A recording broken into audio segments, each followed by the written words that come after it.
this video, I'm going to show you how you can permanently disable Fashion Makeup app notifications. If you are receiving a lot of alerts from this app, then you can disable them by just following these steps.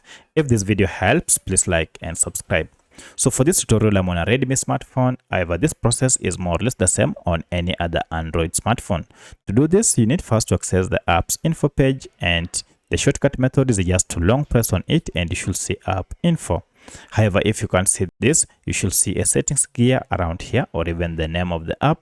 Tap on any of this to access Fashion Makeup app info page. At this point, head to permission section, and as you can see, notifications are on.